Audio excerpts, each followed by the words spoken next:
Hi everyone, 2022 is now over and welcome to the first video on the channel of 2023. In this video I'm looking back and ranking the best video games of last year. So let's get started with the top 5 games of 2022. Lockhart QT. First is one of the 2 mainline Pokemon games to release this year, and the reason I've chosen Pokemon Legends Arceus over Scarlet and Violet is not that only Scarlet and Violet was plagued with lots of performance issues, but Legends Arceus was a refreshing take on the Pokemon formula and I really enjoyed it. Not only could we fully explore open areas with a sort of Monster Hunter-esque vibe to the game, with a fully 3D camera, but the game also had a really unique sense of making you actually be cautious of different types of Pokemon. To my knowledge, this was the first time in the entire series that Pokemon could attack the main playable character. I could be wrong about that, but hey ho. It was also really unique with the setting of the Hisui region, which is an ancient version of Sinnoh. The new Hisui Ride Pokemon variants were also really good, as well as the fact that we got to meet loads of ancestors of fan favourite Pokemon characters from the entire series. And I think this game has the best final boss fight in a Pokemon game, as well as the best secret sort of boss fight like end game that we've had in the entire series, which was actually really difficult and took me various attempts to complete in a world with autosaves and XP share in the Pokemon series, as for me personally, the past sort of 10 years or so, Pokemon games have been really easy, like with Pokemon games like X and Y just being an absolute pushover. But I think Legends Arceus did have its difficult moments. I think there were at least 3 or 4 battles that actually had me redoing them, as I said, with the sort of final boss fight being one of them. But overall, Pokemon Legends Arceus is definitely worth your time, even if you're not a Pokemon fan. It's sort of more of a Monster Hunter approach with different areas and different Pokemon in those areas. I just love the fact that you have a reticle and you can just lob a Pokeball at a Pokemon and catch it. And you also have to be stealthy with hiding in bushes to catch them, and it's just a really fun game overall. In 4th place we have Sonic Frontiers. As a long-time Sonic fan, you don't know what it means to me to even have this game on the list at all.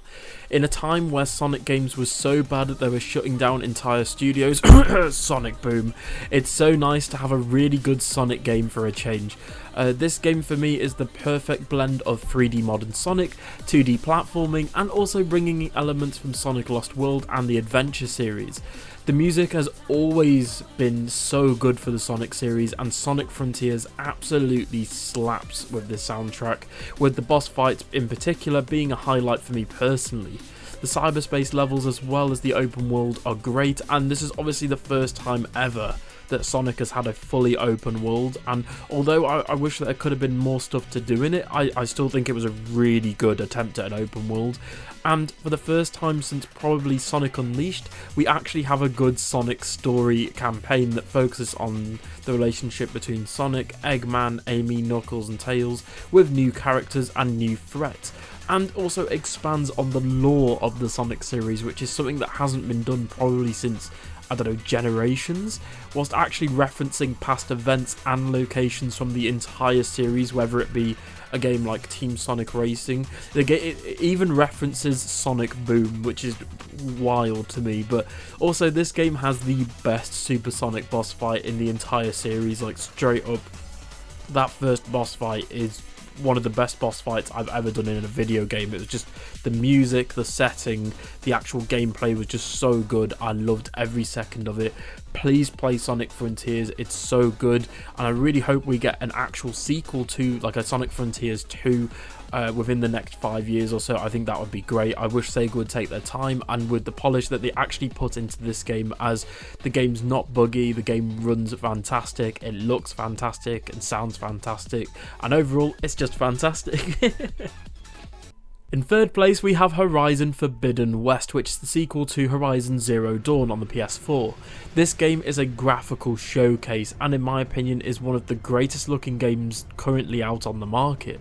The game tries to improve upon Zero Dawn with introducing new characters, mechanics, and features such as a glider, very sort of Breath of the Wild-esque special finishes, sort of super moves, and new mounts for machines, with a particular highlight for me being able to mount flying machines, which wasn't in the first game.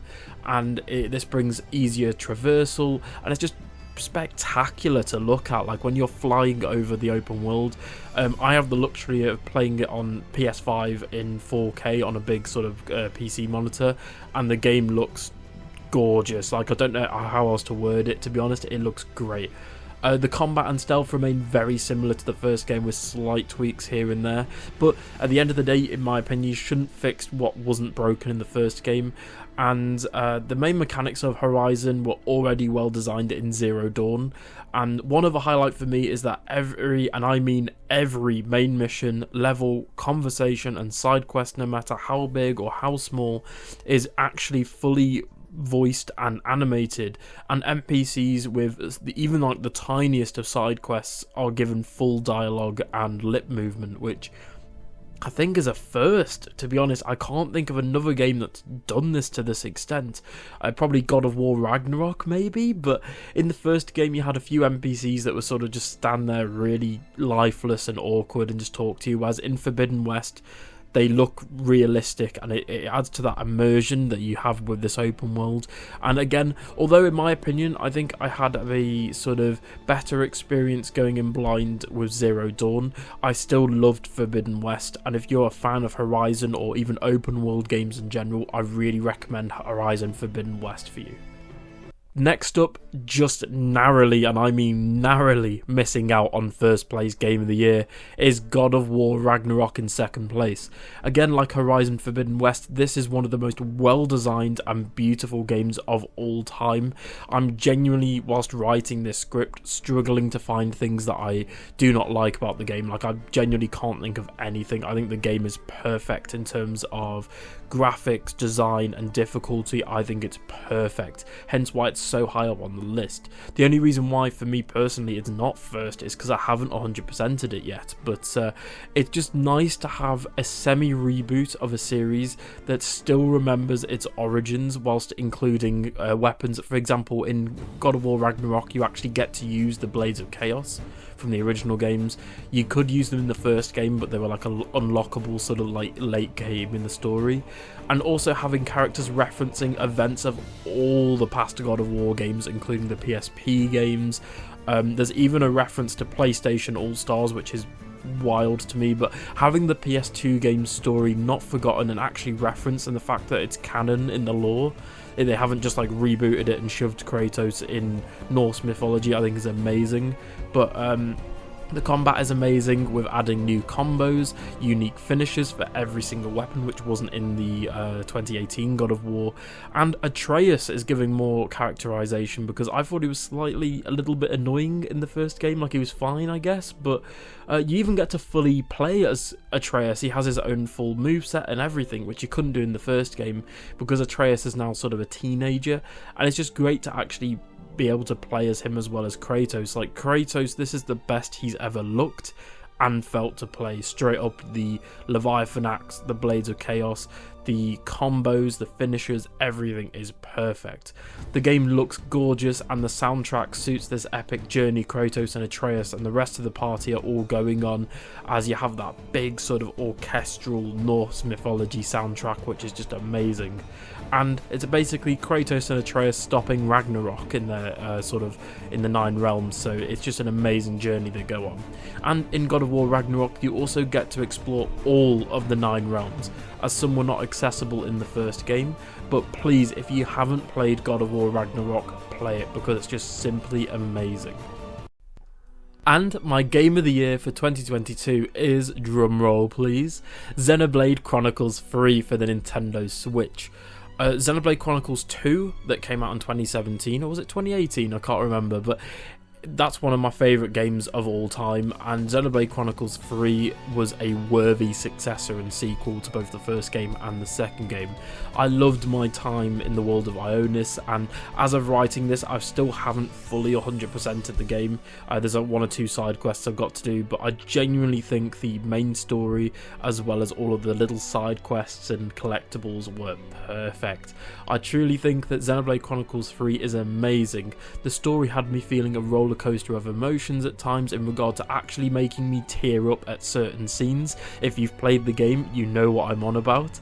And it got me attached to the main party, with characters such as Teon and Uni being highlights for me, and the world was a privilege to explore, and I'd happily do it again in New Game Plus, or on second playthroughs, third playthroughs, fourth playthroughs, etc.